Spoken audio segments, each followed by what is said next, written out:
Hi, my name is Zoe, and I'm the Lived Experience Project Lead at Finding North Network. And today we have the wonderful John Milham for our Finding My North series. Now, before we begin, firstly, I'd like to acknowledge that I'm on the lands of the Yagara and Turrbal people today, and I pay my respects to the First Nations people around Australia.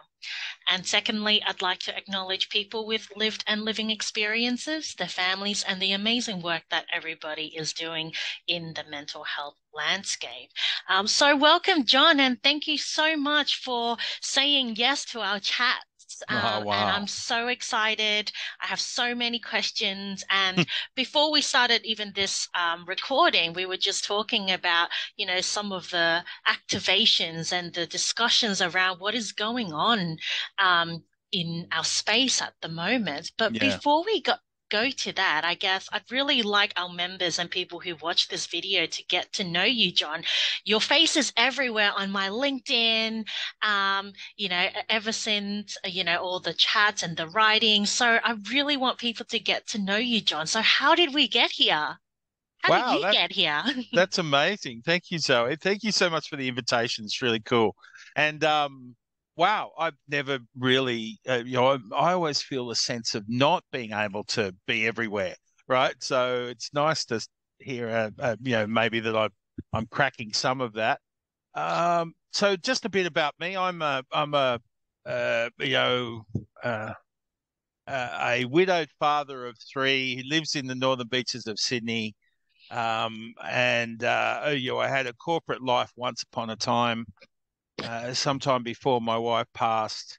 And then after that, I've spent some time dealing with the damage of what was stuff that I should have dealt with but didn't know to deal with from an earlier time. And then post grief, and everything that kicked off in me, which was, all sorts of weird and wonderful opportunities for growth, right? So I use the term weird and wonderful probably too many times, but I think that's the best way to describe it, right?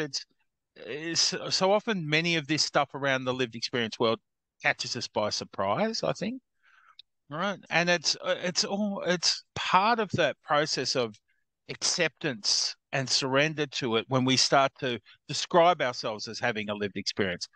I love how you said lived and living experience, right? I have a three level model where it's lived, living, and life, right? So, lived is the things that happen to us and that the narrative, the story around it. For me, living is what I do with that, how, the concept that knowledge isn't wisdom until you do something useful with it, right? And then life experiences are the outcomes as a result of applying a wisdom hard won through the events that led to our lived experience. Does that make any sense? Absolutely. My I've got light bulbs going ding ding ding ding ding, Yeah. at the moment. I've never heard of that. I use lived and living quite a lot, but how you've just said it and applying it and then the life experience makes so much sense. And I think you've just given me, first 5 minutes of our chat and you've given me something and another type of language I can use with in my personal work and my professional work. So thank you so much for that. Oh, well, that's wonderful. Thank you. It's really important too, Zoe, because in a professional sense, people are trapping lived experience as a particular concept, Mm. right? And then they love to define it as in all things systemic, right? Let's put it in a box and keep it well labeled, right? So that we have some ownership of it. Right. But the whole point about living experience is that it is as dynamic, as spontaneous as life is. So the process of life is, because of the law of entropy, we're either growing or degrading, right? And that's just the way we are. We're organic systems, right? Repeated over and over again in nature. So we need to have a way of understanding how we grow and develop that matches that. So the process of homeostasis applies to the things we describe that did work for us and didn't work. I'm getting a bit esoteric here, but let's go back to the practical. The important thing about living experience is saying when you engage with people who have acknowledged living experience, they have something useful to deliver, Whereas the professionally lived experience often just expects to put us on a stage or a platform or on a podcast and say, tell us your story, right? And then we come pop out our story, and then that floats off as if that's meant to just change the world by being in existence. Right. But of course, you and I both know suffering has been endemic to humans since the dawn of time. Marcus Aurelius says, pain's inevitable, suffering's a choice, right? All of that stuff. So what we want to do is say, okay, how do I work with this, right? Because I'm activated internally. I have some sort of purpose that comes from this experience. How do I turn it into something useful? And that's both a skill and an intrinsic motivation. So, we apply technique to the lessons we pull out of that suffering. And through that technique, we turn knowledge into wisdom. That's what I think. What do you think, many of us, especially those who have kind of just never really knew about the lived experience movement or the workforce, but many of us who have lived and living experience go through that stage very unconsciously, So, whether it is the shame, whether it is the guilt of it, and mm, then the transitioning or, hey, I need to talk about it for my own sake, and yeah, I need to talk to other people because I feel like they might quote unquote might get something out of it. And some of us really start sharing our stories in these little ways. And before that, next minute, you realize that there's actually a movement out there. What would be your advice to those people at that point in time where they're like, okay, I've realized that I've got a lived experience, I've got an intrinsic motivation, and I want to do something about it, but I don't know what to do next yeah. because, mental health, our workforce, the sector. It's very complicated and it's very convoluted and confusing. What would you say to these people or Yeah. any advice? Yeah, brilliant question. I would also offer that our sector is not welcoming as well in many. So if you look Tell me slight, more. well, if you look slightly different, like if you're sort of big, ugly, and have a beard, right? So, yeah, you know, You're what you're. people call a silver fox, John. Thank you. But the idea is, I don't fit the norm of somebody who is who is operating in this sector in a support capacity, right? So it's actually unwelcoming. It's hard to find the plug for you to fit into, right? So, and I'm sure it's analogous to the experience that women have in other industries, right? When they're trying to crack in the trades, for instance, or Mm. something, you know. So, like, it's not like I don't think it's an attack on my gender. I just think it's the way humans work, right? We're tribe based, and if you have to, if there's not if you don't have the pass to the front gate, you don't get let in. So, uh, I really one of feel that. yeah, good. Oh, and the interesting thing about that story is, so when people, I love how you describe somebody at that nexus point, the point where they say, "Hey, I've just been through something. It means something to me, but I'm not sure what and how." Right. And that's really, really powerful, right? So I would go back to that sort of model of living and life experiences. And I'd say, what's my purpose now? Because I might as well have a purpose that is about greater than me, right? Because we've been through the process, we've survived. There's a reason for that. And to me personally, this touches into the spirituality individually and to the bigger calling that humans have to help and preserve each other. Not, that's so we can use that.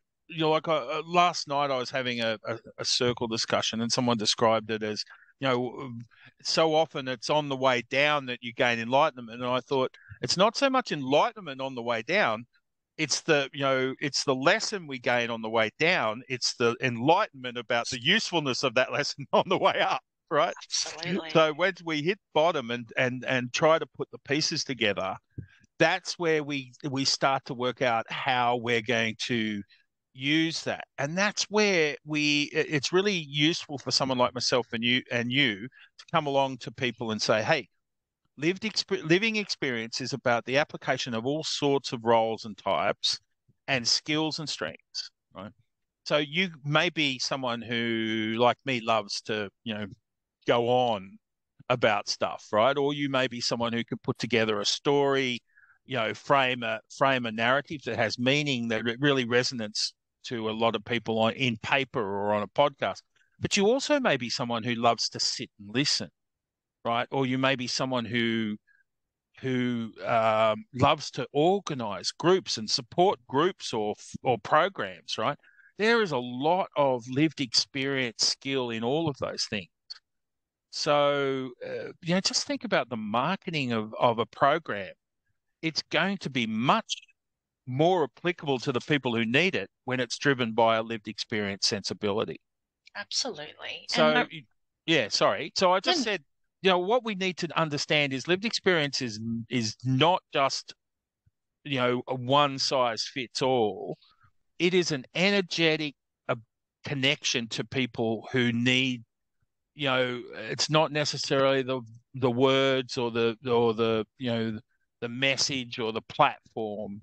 It's an underlying connection that facilitates true care and understanding and support, and it comes in all sorts of forms. That's what I would say.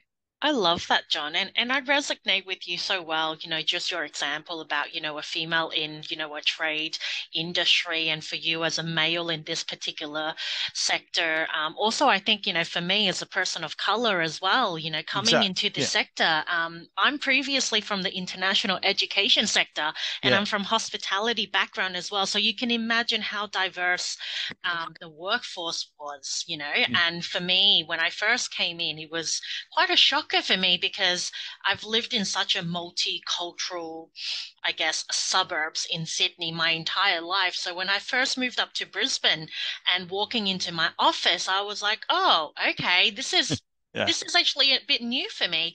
And to find out that the sector currently is still quite predominantly Caucasian women, Yeah. middle-aged, typical or demographics was quite a shocker for me.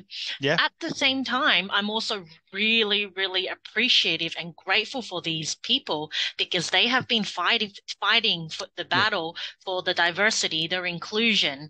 Mm. And so I guess I want to talk about you and, what's mental health like in the current day, and tell me more, Fantastic. I'd love to give you a little example of that, please. which is kind of embarrassing to me, really. Right. We're recording this, John. Think about it Yeah. No. before. No. No. No. Okay. Mate, the only I'm willing to admit that I'm more than human sometimes. Right. I'm So awkward. but the interesting thing here was, as a facilitator, so I had a training group a couple of weekends ago, and it was a very diverse group of men, right? And it's beautiful to have them all in one space and to share some of the insights around communication and connection. But it was like I'm getting the whole understanding, connect, diversity. I speak from my experience, but that doesn't preclude me sort of reaching out and opening up to other experiences or accepting other people's frameworks. The feedback was, while it was very, it was in the middle of, some very positive feedback. It was acknowledged at first that the person feeding back was gay and Indigenous, right? Which is like a pretty sort of marginalized place to come from in terms of identity. Um, and that they felt things like me saying, well, we're all this and, this is all happening, or, we're together, we're going to do this. So me including everybody in that kind of language. And for me, that was intentional because I try to build rapport quickly so we can get to a vulnerable space in a short period of time online. Mm, But I didn't realize just how, challenging that would be for someone in highly marginalized, which is essentially equivalent to a threat spot, right? Because when you're that marginalized, everybody agree. you look at, whether they have benign intentions or not, is Assume. a threat, right? Absolutely. And that was a real eye opener for me because I just went, yeah, I've really got to be more aware of this. It comes from trauma informed principles, right? Trauma informed is a fancy way of saying be careful what you say, you know, and be a little bit more awake to the possible circumstances on which all of us gather together, right? And I think that was a real eye opener for me. Going, okay, John, you're not as clever as you think you are at identifying how to connect with people, right? But that being said, right, you going back to your the story of men's health. Um, I Where's it guess at? Where's it it. at? Do you think it's moved forward? I have a. I like. I'm. I have a pretty serious syndrome of like being ridiculously positive most of the time. So, to the point where I annoy a significant portion of the people I talk to. Was that Right? where the W word came out from, John? Yeah. Yeah. Exactly. I was one bloke I remember once. He looked at me. He's going, man. I was like, I got to the point where I was walking past. He goes, "What's wrong, John?" I go, "Well, nothing." He goes, "Well, you're not. You don't. I'm not happy to see you not bouncing around, right? Like it's like, people own that sort of level of positivity, and they get upset when I'm not positive now. So, right." But I'm not. Look, I claim it's not that idiocy of village idiocy. It's like not me just pretending everything's good. I do get passionate, but Maslow calls it his dark being. It's like actualization about things that are important. So I get angry about the big picture community kind of things, like men's mental health. I get bloody angry about it, right? Because um, a men are just terrible at helping themselves, and I mean that like all this awareness stuff, fair dinkum. Like how much awareness do you need, right? Right, like Where's the awareness desire? awareness is a door opener, but it's awareness begins a journey that must have immediate and significant and sustained follow up for it to make a difference. If you introduce awareness, you actually may harden. It's like when you crack a jar and then you put it back without opening it. Sometimes it's harder to open next time, right? Like just because it seals shut, right? I think if we keep talking awareness without truly making an effort to change outcomes for men on the ground, and I'm not talking about the mental health system. I'm talking about the crisis that is men feeling actualized, right? In Australia, we don't have problems with. Well, that's not true. We are getting more and more, you know, having more and more real issues, about shelter and food insecurity, and even general safety, right? And that's a certain portion of the population. But those people have been dealing with, people in that area have been dealing with insecurity and threat for a long time. What's happening now is that's now climbing up, and there are a whole bunch of people who have never had to deal with that level of insecurity or threat in their world, and that's coming into their landscape, right? And Absolutely. it may be just a concept, but that concept has power to destabilize a whole segment of the population. So that's where I think men who have never really had to contemplate not considering themselves taken, having provided the basics, are suddenly dealing with the insecurity around just even these what always were a misunderstood external measure of success for a man.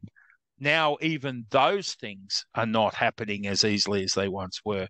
So you get a bloke who has always provided financially, has provided, situationally, geographically, right? Some of the sort of misunderstandings about what a good bloke is.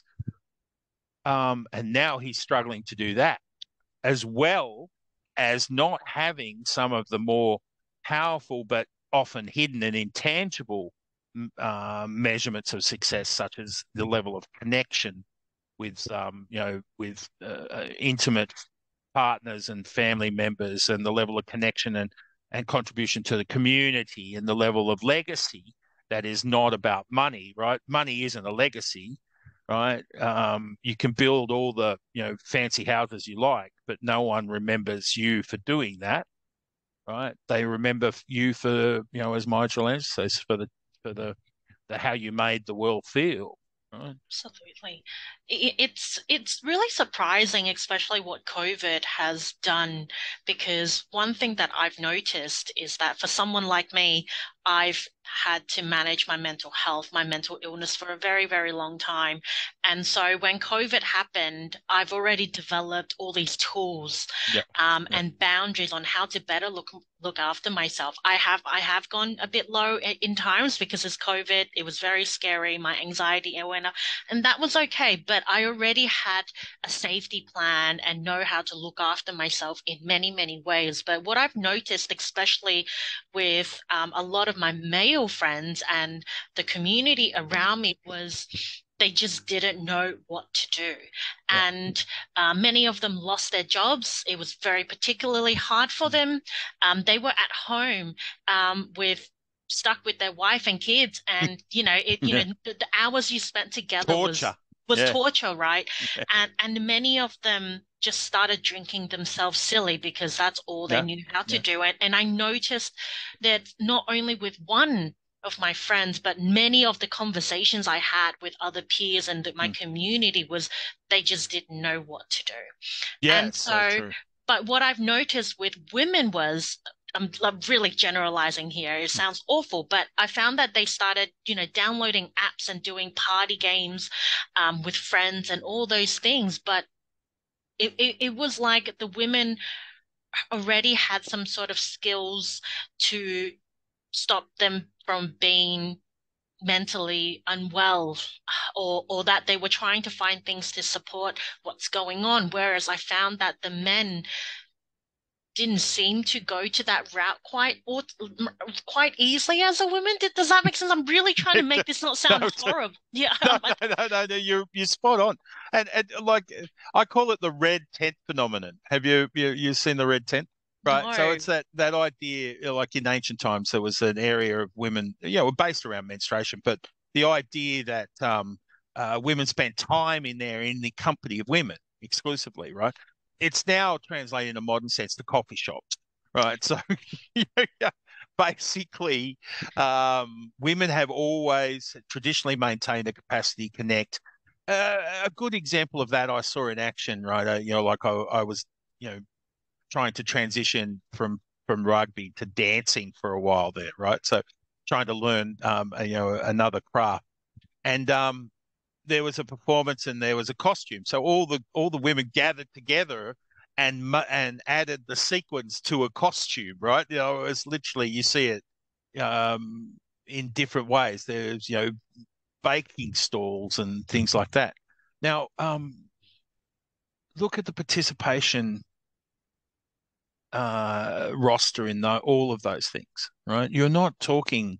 This is like a man will pop up and that'll be significant because oh wow, isn't it great, everyone can access and do this and it's good value, but that's just not the norm, right? And those kind of cooperative, casual, community based peer support moments do not exist in the same way. So men will go and play golf. There is not the same level of supportive conversation, connected gathering, um, openness and vulnerability involved in this. It's a competitive situation, like so, and then it's capped off with alcohol or similar, right?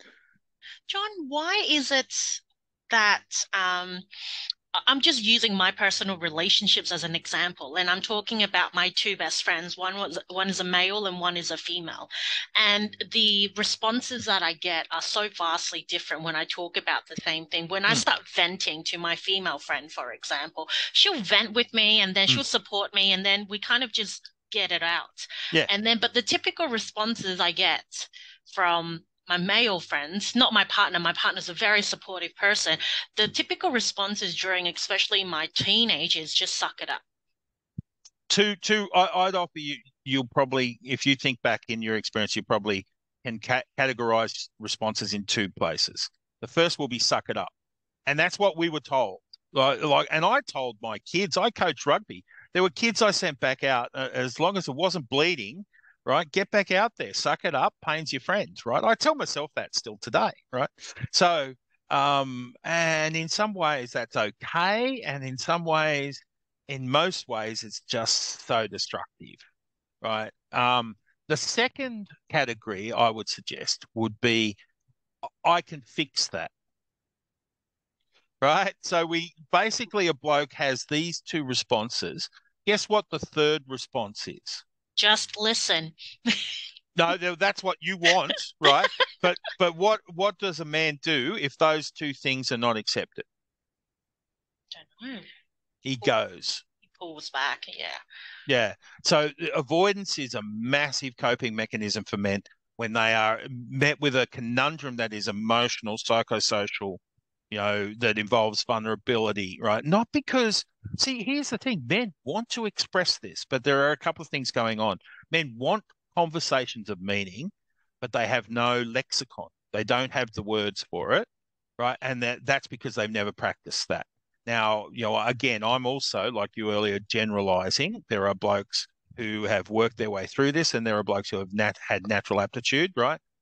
But we're talking, if you want to look at the big picture, those guys are by far the exception than the norm. Now, and I know this because in the last couple of years, I've had 700 men go through a mentoring course where I actually have to, in some ways, insist that they stop using the word fine, good, or okay, and actually come up with slightly deeper versions of them, right? Mm. So, and it's not that men have no desire to connect. They massively want exactly that high level of meaningful and powerful connection that anyone else, and particularly women, have or want, right? We're no different, right? But we have no practice and in many cases no skills, right? What can peers, for example, me as a female, help to support the men around me?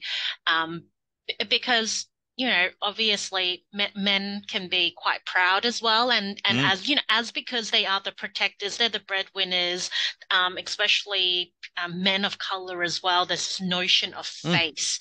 mm, How can us as allies of men mm. support Beautiful. support them? What would you recommend? Because we see it and it Yeah, hurts when we yeah, see them hurting, yeah, but we can't help them or support them, or have yeah. that conversation.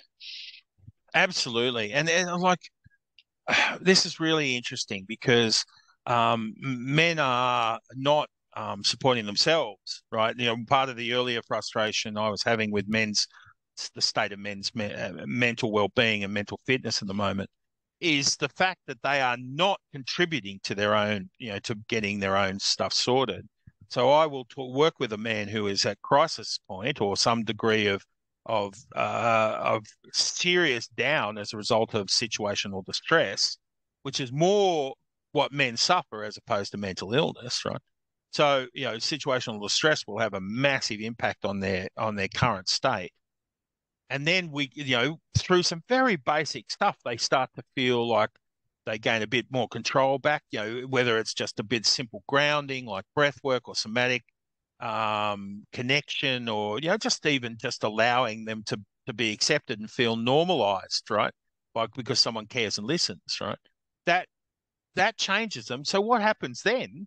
A bloke will go 2 days into it. He starts to feel like he's getting back, some control, and he rejects the rest of it. Oh, look, that was a moment. I was a bit vulnerable. I apologize for that, as if you have to apologize for it. And then they go, no, no, I'm good, good. I'll keep breathing. I'll look after myself, but I'm busy at work now, right? They move back away from the very path that actually gave them a little sucker, right? So we need to be understanding that it is not a failure to walk that path, and it is not a failure to have someone walk it with you, right? And it's not a hierarchy thing. It's not competition. We go back to all of the times when men connect with other men, you'll end up having a contest, right? I've The even pissing taken contest. of what it'll be anything, right? It'll be how big the is the product picking your nose, right? I've taken them. I've taken a men's circle where they've been around and shared, and I've gone to a bowling outfit. And the next thing, they've been at each other's necks, right, trying to win. Who's going to score higher. And the difference, you hardly win in a bowling comp, boys. Just relax, right? This is about so. But while that's our nature, but it's not our best nature. So I don't blame anyone for it. I just say, hey guys, we need to work on this a bit and open up to the prospect of practicing to be better, right? So back to the allies of men. What can women do? The first thing, right, is the opposite of love and hate is indifference. Tell me more. What does that mean? Well, love and hate are on the same spectrum. They're both an emotionally charged aspect. If you care about someone, you'll care enough to hate them as well as love them. Absolutely. Yeah. So the opposite of that is indifference. So this is a triangular arrangement. It's when women become indifferent that men become want to destroy themselves, right? Because they probably don't mind being hated or loved, right? But they're being interacted with. Why is that important? This is my take on that is that because we have so very little language around emotional truth and expression that it's that overt expression of love or hate that we yearn for as an emotional experience, right? So we can't talk. I like you and I will have a conversation, and I'll express some stuff, and you'll have an experience of that, and you'll express it, and I'll have an experience of that. That's a two-way exchange of meaning. Mm. But if I'm not able to express myself in an adequate way, you say, John, wow, you're a really interesting guy. And I say, oh, wow, that's really nice of you to say that. That makes me feel good. No, no, how I've practiced so hard to say stuff like that. Women say that all the time, right? So when a man is unable to express himself, a woman is triggered to feel like there's something going on that relates to them, right? So one of the things I would say about a woman being an ally of a man is walk with him on a journey of learning how to communicate on another level altogether. Yeah, John, what I'm hearing, there's twofold. So the first is let's just use an example of just a wife and a husband, right? Mm. They've obviously have trust. They obviously have love. Otherwise, they won't be married and have kids and loving each other through many, many years of their courtship and relationship, right? However, it doesn't sound like that there is a trust on that vulnerability level because I can trust you to, have a relationship with you and you to have my kids and all those things. And that's absolutely love and trust. But it almost sounds like that there's that level of trust that is still missing. Oh, it's not missing. Oh, no. I will say this. Sorry to interrupt, but I'll just say that's a really good point you make. But I don't think it's missing. What I think is there's the trust. A man is vulnerable and he says, you're not going to call me on my vulnerability. We have such an intimate trust that I can pretend I'm not vulnerable and you're not going to call me out on it, even though you actually see the truth. Wow. So it's not a breakdown of trust. It's literally when women do call men on it, that is a betrayal of trust.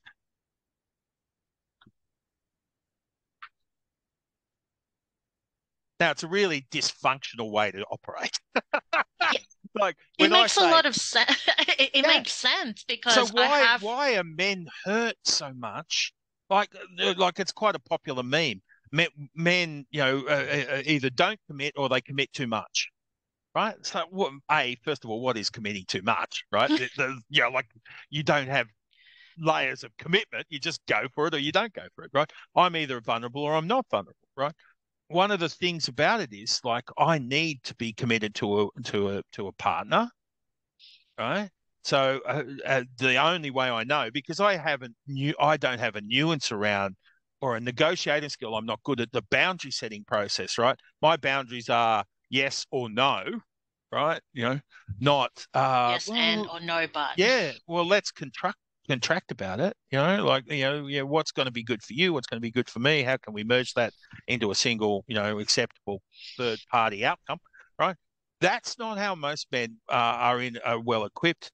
Now they might think they're being sophisticated, but often it'll be getting their way, right? And that's cool. But see, that's where we get into that contract with women. Women are much more powerful at that sort of nuanced solution. And they agree not to push that power into men's faces, right? They until it becomes untenable, right? Until they realize, no, we've got to do more. See, when it was simple, when the equation was simple, when early times involved, when you're young, right? First of all, there's that physical connection, which is really exciting, right? You join together. Then there's the practical us against the world connection, right? Where we're going to carve out our space, right? And that involves two people, shield partners, basically warriors, right? And then once you create that, you need to then turn that space into a protection. So you've got children and assets and things to protect, right? And your reputation, and you become a part of society. So you have legacy, right, to protect, right? After a certain period of time, all of those elements, which are fairly secure in practical terms, become less important, and then you start to get into that nuanced, the actual self-actualization that Maslow talks about, right? The idea that I'm a person that wants to connect to greater things than just me or the material things around me, and that's where women leave men behind, right? Because a man at that point says, "Look at me, my castle is whole, right? It's well protected, it's well provisioned. I'm going to stand at the top parapet and sit on my hammock and have a rest, right?"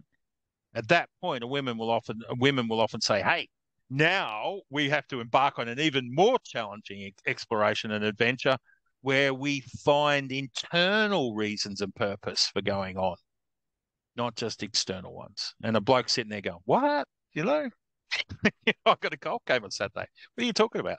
Right?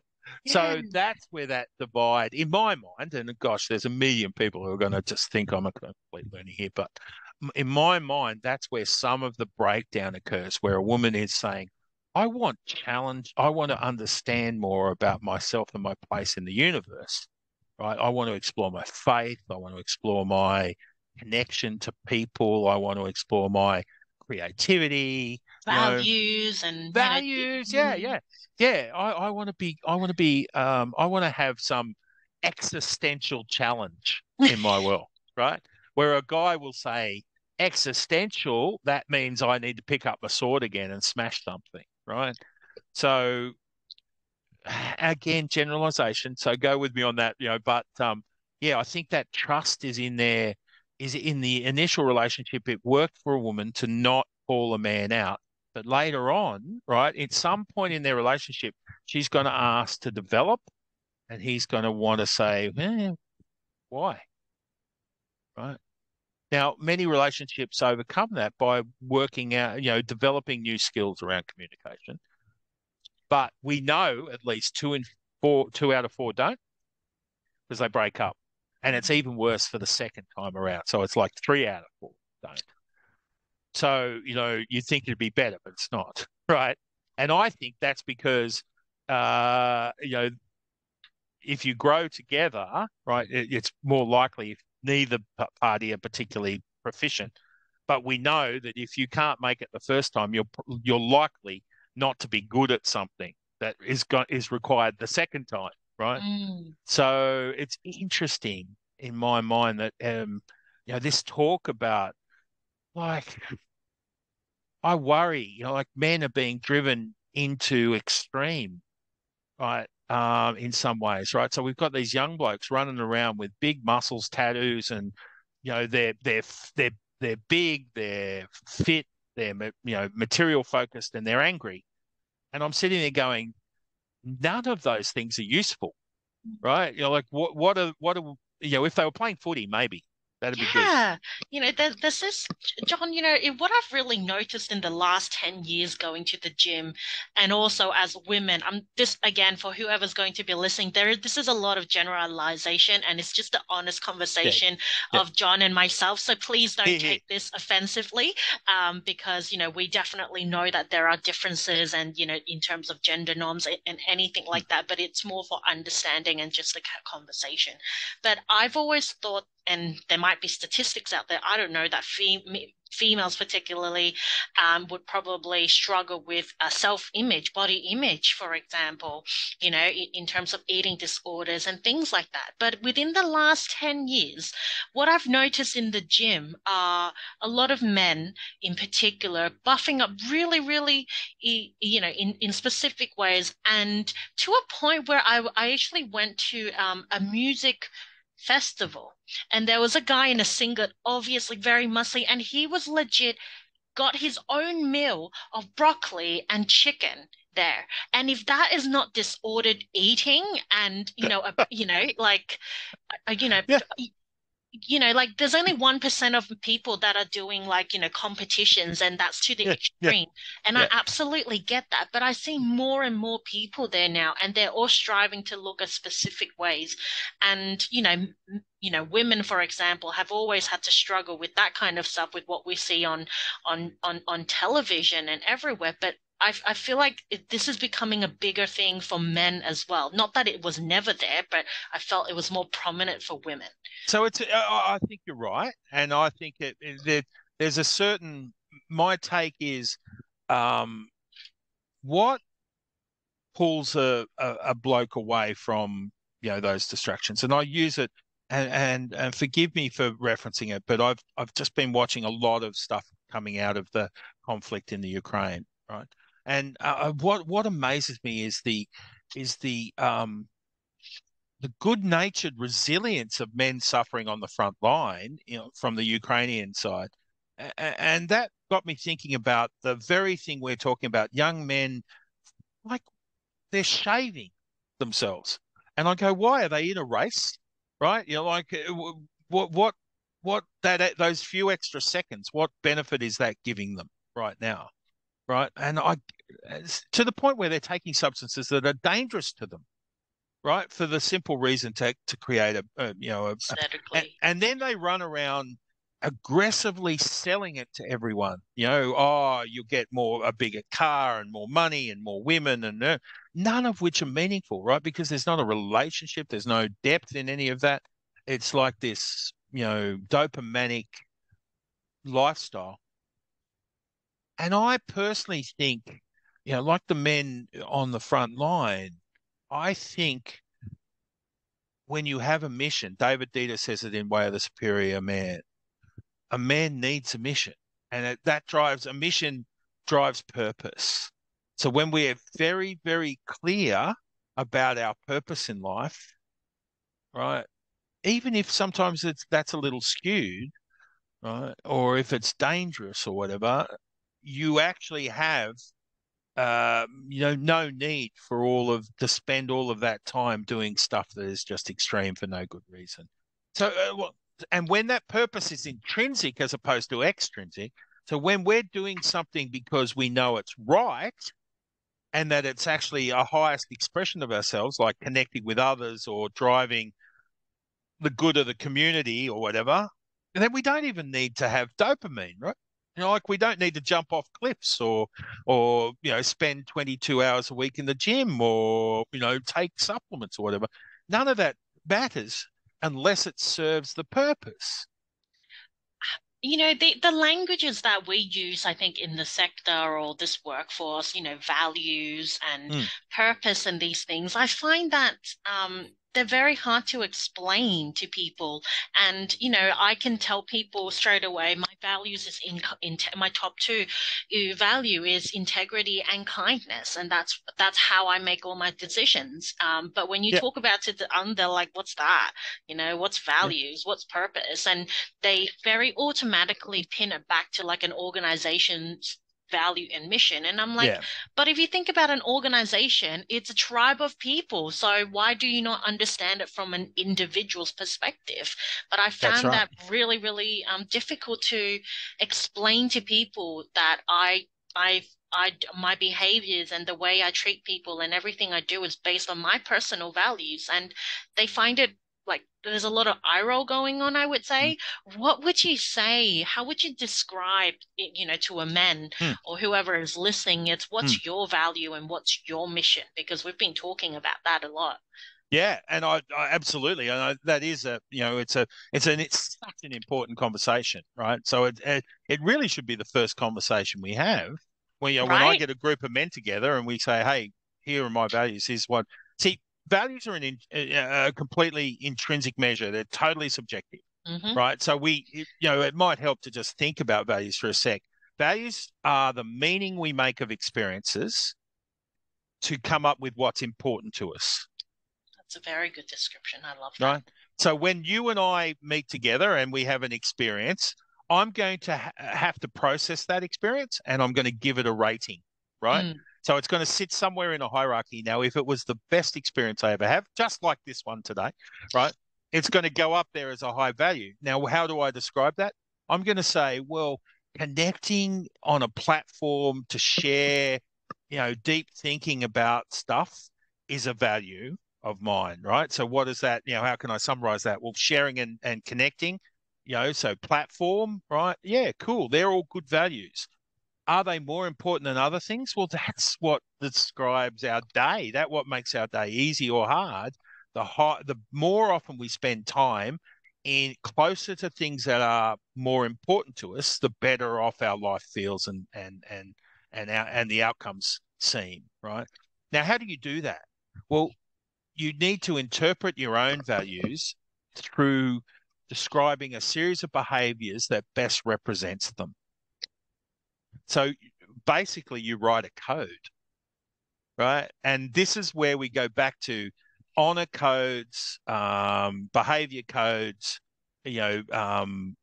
reasons, manifestos, all of those kind of things. They're in disfavor at the moment, but they always were about building a behavior list that represents our best values. Why they're in disfavor, I think, is because people who didn't deserve to had control and corrupted and used other people's codes for their own well-being ever such, right? So it's got to the stage where codes became corrupted and they were used in the opposite of their intention, right? So a personal code, I call it a personal code of honor. That's just the way I describe it, because honor to me is all of the things that I want most to be about the best I can be. So I put together my values. I understand what they mean to me. So my number one value is service. That comes directly out of who I am and what I've been through. So the meaning I've made of all the experiences I have says that right now here, I value being of service. Now, service to me means not telling people or controlling or insisting or preventing. It means being available with both the hand and the heart and the head, right, to help someone achieve what they're looking to achieve, like their best expression. And how that, the behaviors that do that are, being willing, being available, controlling my ego, making sure it's thou, not I, things like that. Does that make sense? Absolutely, Yeah. absolutely. And I think that example will be a really good example for those who are listening as well. We've got about 10 minutes left, and I Oh, really want to ask you. This happens last time for those who are listening. John and I chatted for an hour and a half the very first time we chatted, so I'm sure we can go on forever. But I guess the question I really want to ask you to make sure that those who are listening can I guess touch base with you, I guess, is what do you do in terms of men's mentoring and mental health, and if there are anyone especially men mm, who would like to touch touch base with you. What can you do and what can you support? Do you have capacity? Mm. What does it look like if they do touch base with you? Yeah, absolutely. Um, the first, like, and here's what I'd like to emphasize. There is, and this goes back to goals, right? Goals, we know, like SMART goals, right? They limit us. They've given us a false understanding of I what was it is so to move activated forward. by that conversation.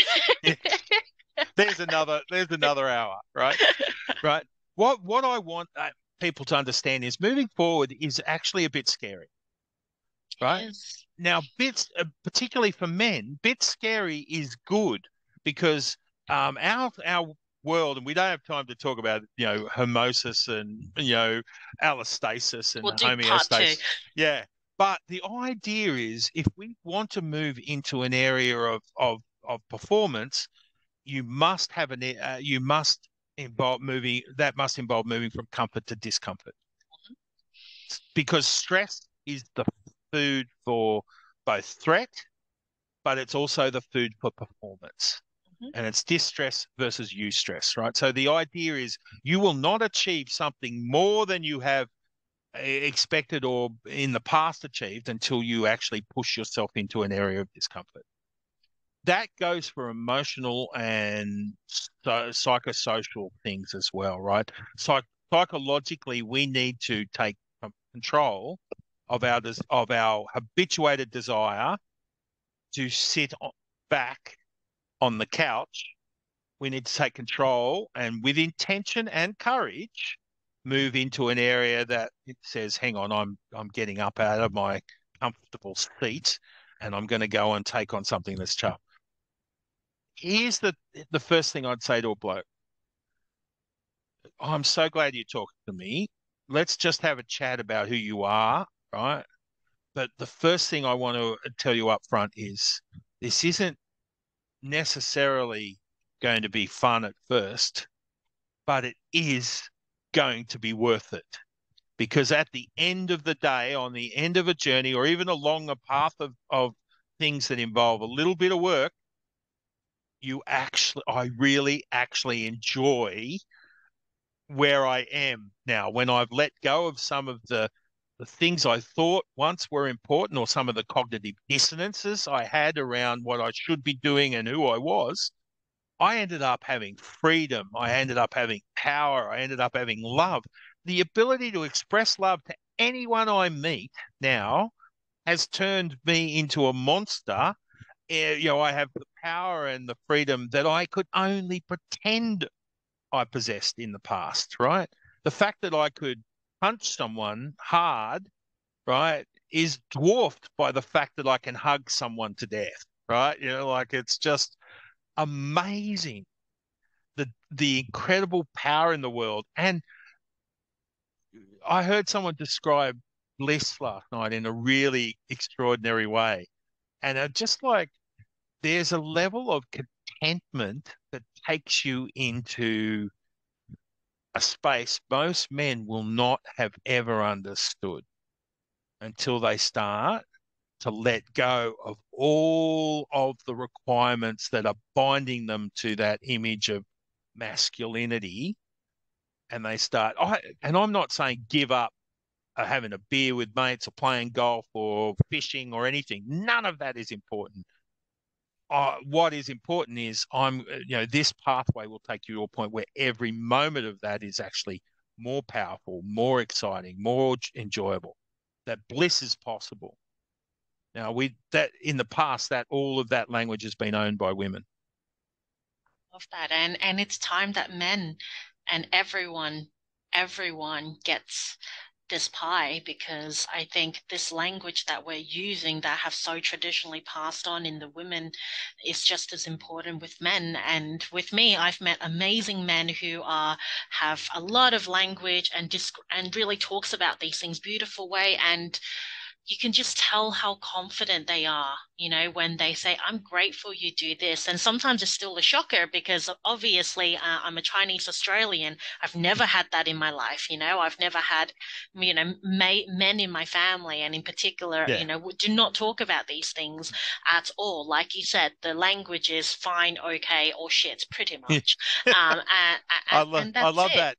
Yeah, I love that. And it's interesting. Like a real metaphor for me has been, you talked about gratitude, and gratitude is one of the fundamental building blocks of a better expression of humanity, and particularly men, because they forget to be grateful for anything that isn't tangible. So, but Why one do you think thing, that is? they're trained. That's our training. It's our multi-generational. We are epigenetically trained to measure worth by acquisition, by deeds, by tangible Achievement. things. Yeah. Yeah, yeah. So and it's encouraged now. It's actively encouraged. Everything else is discouraged. We talk about awareness.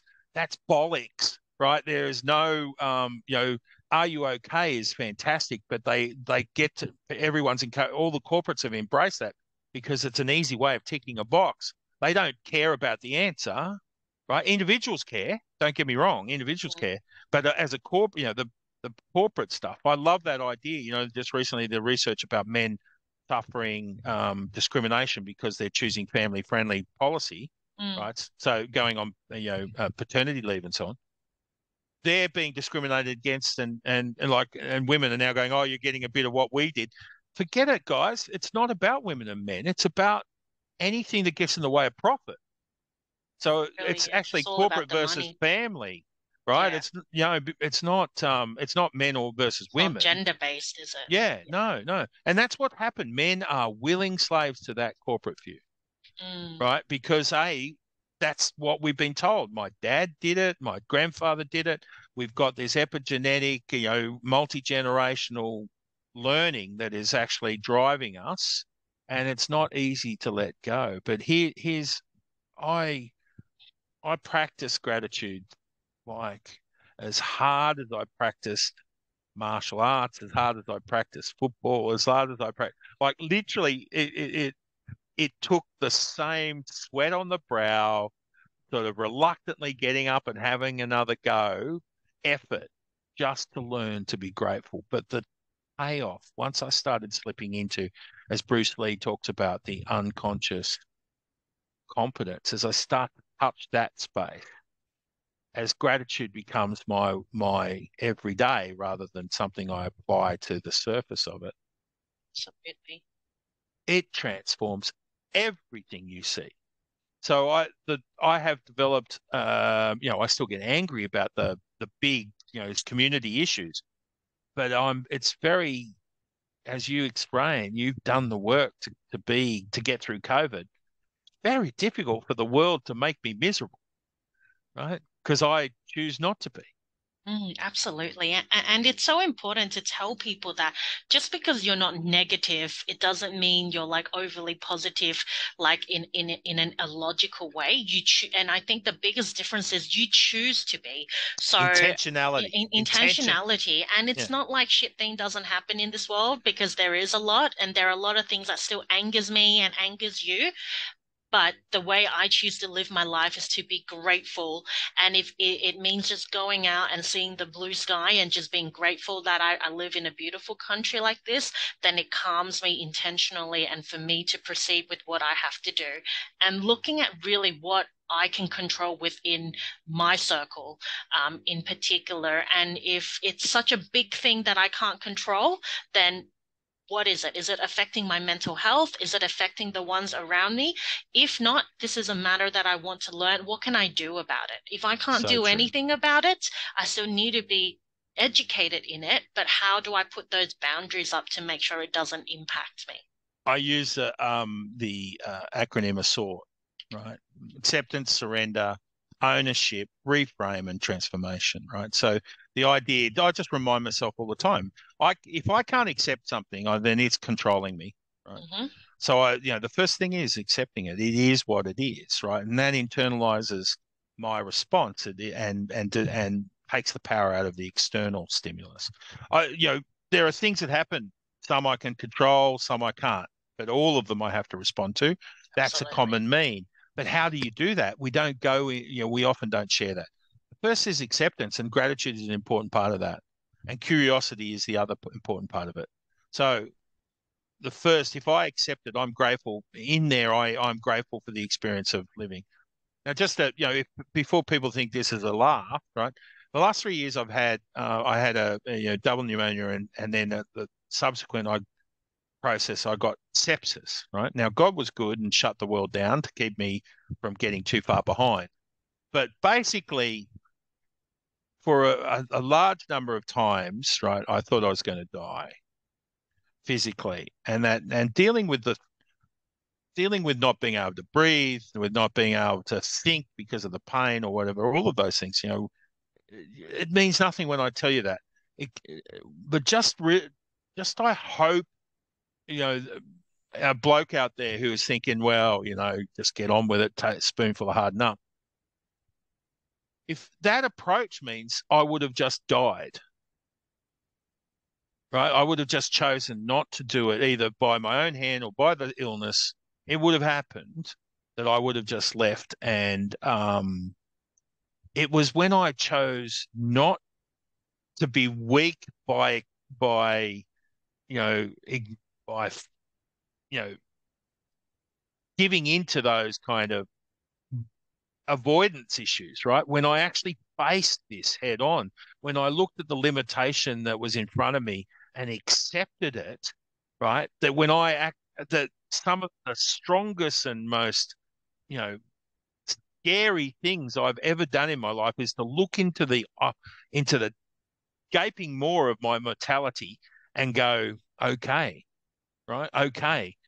And then I could let it go. I could surrender it, right? So the fact that I was going to die wasn't in my control.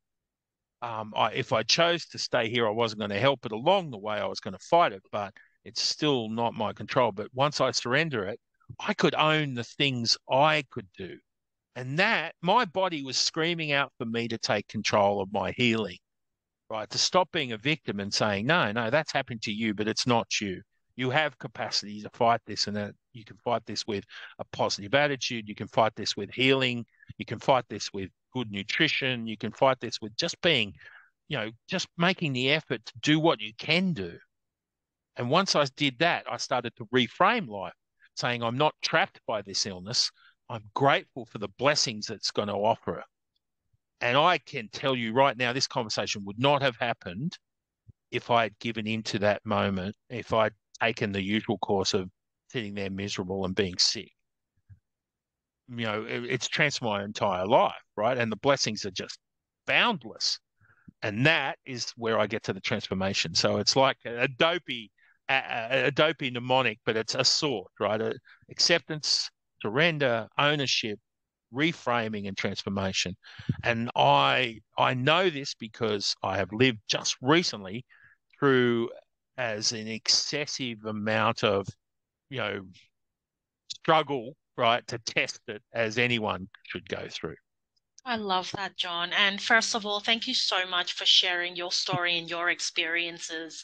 And I think that's why we have these conversations, because if we just talked about all these things all day and then people will, there is this assumption like, yeah, you probably live a really good life. But when you actually sit down and listen to people and hear about the things that they have to go through and the things that they do to help them survive or to live the beautiful life that, that we want to live, then that's where really the gold comes out. And so today I just really want to thank you, John, for spending so much time with me and just having a wonderful chat, because your generosity of spirits, your acts of service and the examples and what you're doing, in particular the men's mental health, it's fabulous. And so I really wanted to thank you again. Wow. Thank you. It's been a real privilege, and I love the opportunity to share. Just yeah, you do it so well, and so thank you. Thank Thank you. you.